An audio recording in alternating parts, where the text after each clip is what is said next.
3। आप सभी को राम राम। आज 5 आना के पेज पर मैं आप सबसे एक अपील करने आया हूं कि हमारी शासन और प्रशासन के साथ में और सरकार के साथ में लगातार वार्ता जारी है। सकारात्मक रूप में वार्ता चल रही है, लेकिन इसका मतलब ये नहीं है कि हम अपनी तैयारियों को कमजोर कर दें। मेरा पूरे समाज से और सरदारी से आग्रह है, निवेदन है कि हमें हर परिस्थिति से निपटने के लिए तैयार रहना चाहिए और जैसी भी स्थिति परिस्थिति बनेंगी इसके लिए संदेश का इंतजार नहीं करना चाहिए। मैं आपको एक बार पुनः आग्रह कर देता हूं, खास करके हमारे युवा साथियों को, कि हम मर्यादित और संस्कारवान लोग हैं।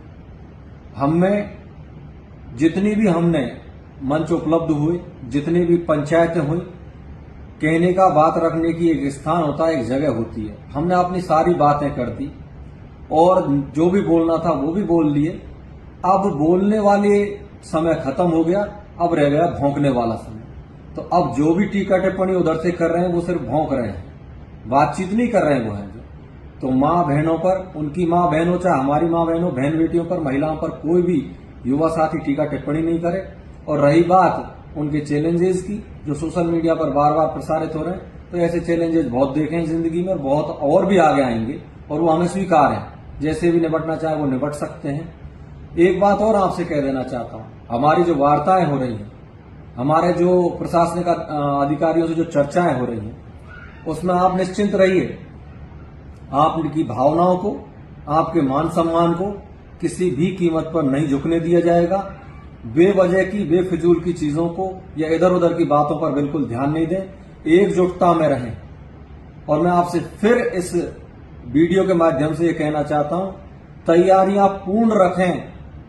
परिस्थितियां किसी भी प्रकार की बन सकती हैं और बाद में ये ना हो कि हमें तो इस चीज का अंदेशा ही नहीं था, इस चीज का अंदाजा ही नहीं था।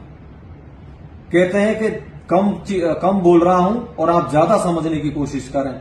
और हर तरीके की, मैं युवाओं से भी निवेदन कर रहा हूं, आपके पास में मोबाइल है, आपके पास में और भी बहुत सी चीज हैं जो चीजों से बातों को प्रसारित कर सकते हैं। बड़े बुजुर्गों को और लोगों तक ये सारी बातें पहुंचाएं कि हम हर स्थिति से निपटने के लिए तैयार रहें। बहुत बहुत धन्यवाद। राम राम साहब।